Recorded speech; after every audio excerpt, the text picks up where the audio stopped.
చాలా రకాలుగా ఓన్ చేసుకున్న వాళ్ళు ఉన్నారు మిమ్మల్ని. సో, అయితే ఈ సిరీస్ విషయానికొచ్చేసరికి ఓవర్ థింకింగ్ అన్నారు కదా! మరి మీ రియల్ లైఫ్‌లో ఓవర్ థింకింగ్ మూమెంట్స్ ఏమైనా ఉన్నాయా? ఉంటే చాలా ఉన్నాయి సార్. నా బిగ్ బాస్ అంతా అదే ఉంది సార్. యాక్చువల్లీ నేను చాలా ఆలోచిస్తాను సార్. ఇక్కడికి వస్తున్నానంటే ఓకే, ఆన్ ద వేలోని ఎన్ని వెహికల్స్ ఉంటే దాని నుంచి అలా తర్వాత అదేంటి అసలు ఆ వెహికల్స్ నుంచి ఎవరు చూస్తున్నారు, చూస్తుంటే నా గురించి ఏం ఆలోచిస్తున్నారు, ఇంత ఆలోచిస్తూ ఉంటాను సార్. ఒక పాయింట్ తర్వాత ఇంక అర్థమైంది అంత ఆలోచించడం వేస్ట్, కొంచెం కొంచెం తగ్గించు అంతే. అంటే ఈ సిరీస్ ఏమైనా ఇంపాక్ట్ చూపించిందా మీకు? అంటే ఓవర్ థింకింగ్ అనేది మనకి ఇలా ఉండడానికి ఉండొద్దు. అది దానివల్ల ఉపయోగం లేదు, నష్టాలే అని చెప్పి ఏమన్నా ఈ సిరీస్ ఏమన్నా మీకు ఇంపాక్ట్ చేసిందా?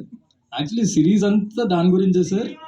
మేబీ సారీ సిరీస్ అంటే సారీ అండి సార్.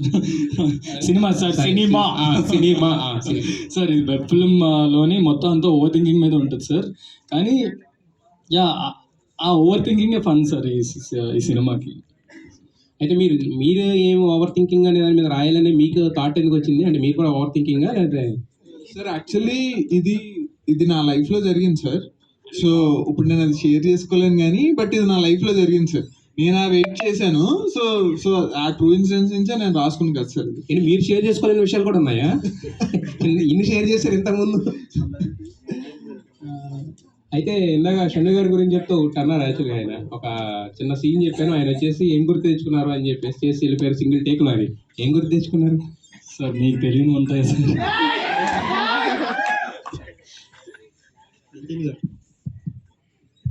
Good evening. హలో అండి సార్. మీ స్పీచ్లో 2 మాటలు కొంచెం నాకు అర్థమైంది. ఏంటంటే వెంటనే ఓకే చేసిన స్క్రిప్ట్ అని ఒక మాట అన్నారు. ఆయనేమో ఈ సంవత్సరం 5 డెబ్యూటెంట్స్ని ఇంట్రడ్యూస్ చేసే ఉన్నారు.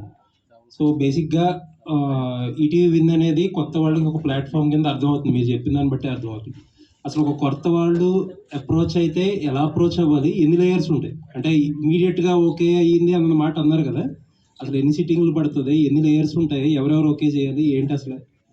సార్ అంటే అంత ఈజీ కాదు, అంత కష్టం కాదు sir. Comparatively with any other chain in the nation మంది comparatively better sir. Comparatively easy. ఎందుకంటే ఇప్పుడు అన్ని లెవెల్స్ ఏమి ఉండవు సార్. ఇప్పుడు అంటే I'm part of the creative team. So we have a team of 8 fantastic creative minds. బేసిక్గా వాళ్ళే మొత్తం కథలన్నీ వింటూ ఉంటారు. కథలు విన్న తర్వాత బాగుంటే నేను కూడా వింటూ ఉంటాను. కొన్ని కథలు ఏంటంటే మేము అందరం కలిసి వింటాం. అలా వినింది ఇలా వినదు. నాకు నచ్చిన వెంటనే ఇఫ్ ఐఎమ్ వెరీ కాన్ఫిడెంట్, లేదు ఇది ఖచ్చితంగా చేయాల్సిందే, ఇందులో నేను ఒకవేళ ప్రొడ్యూస్ చేయాల్సి వస్తే నా మనీ నేను ఇందులో పెడతానని కాన్ఫిడెన్స్ వచ్చినప్పుడు I will take it to the board. ఆ బోర్డులో కూడా sir very simple, 1 single narration sir. ఆ బోర్డ్ ఓకే అన్నప్పుడు ఈవినింగ్కి స్టార్ట్ అయిపోయి 1 వీక్లో అగ్రిమెంట్ అయిపోతుంది సార్. ఇంత ఫాస్ట్గా అవ్వాలి అంటే అంత సాలిడ్ స్క్రిప్ట్ అయి ఉండాలి అంతే. కొన్ని ప్రాజెక్ట్స్ టైం పడతాయి, couple of months.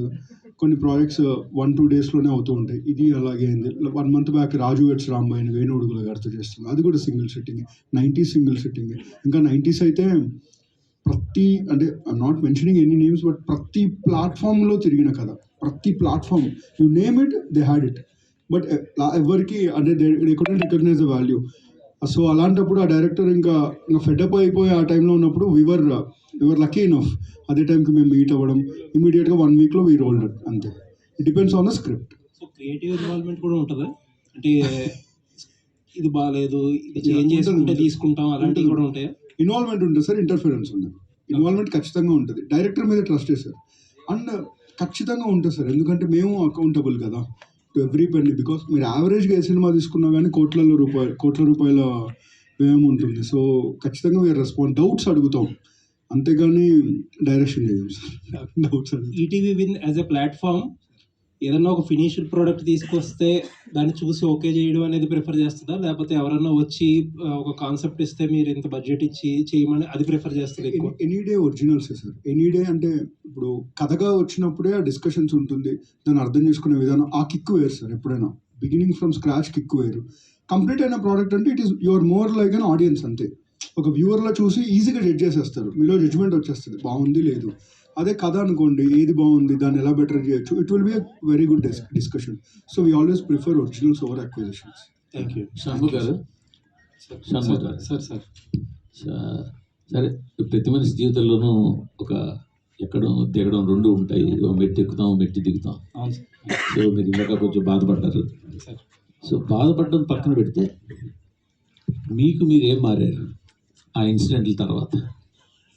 Sir actually last అయిన ఇన్సిడెంట్ తర్వాత చాలా హనుమాన్ మీద భక్తి వచ్చింది సార్. మేబీ నాకు బలం ఇచ్చింది ఆయన సార్. చాలా చాలా ప్రతి సాటర్డే ఇప్పటికీ వెళ్తూ ఉంటాను హనుమాన్ టెంపుల్కి హనుమాన్ టెంపుల్ మంగళవారం కదా వెళ్తారు సార్. హనుమాన్ టెంపుల్ మంగళవారం వెళ్తారేమో కదా. కానీ నేను సాటర్డే వెళ్తాను సార్. నాది ఏలినట్స్ ఉంది సో సేమ్.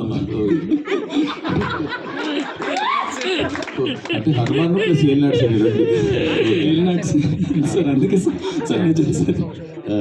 సో అందుకే సాటర్డేస్ వెళ్తాను సార్. అండ్ యాజ్ అ హ్యూమన్గా సార్ నిజంగా చాలా చాలా మారాను సార్. నేనే చేంజ్ అయిపోయాను. అండ్ మొన్నటి దాకా సార్ ఆ ఇష్యూ దాకా నేను అంత ఫ్యామిలీతో అంత ఓపెన్గా ఎప్పుడు మాట్లాడేవాడిని కాదు సార్. నాకు అంత ఎక్స్ప్రెస్ చేయడం రాదు, లవ్ అండ్ ఎఫెక్షన్. సో తర్వాత నుంచి నాకు ఫ్యామిలీతోని చాలా చాలా బాండ్ ఇంకా ఎక్కువ పెరిగింది. అండ్ యా సార్ మనం లంచ్కి వెళ్దాం సార్ ఎప్పుడైనా. అంత మారింది సార్. నేను అందరితోని హ్యాపీగా ఉంటున్నాను సార్. ఏలినాడు శని అంటే ఇవన్నీ కొంచెం బాగా నమ్ముతారా మీరు? తగిలింది కదా సార్, నమ్మాల్సి వస్తుంది.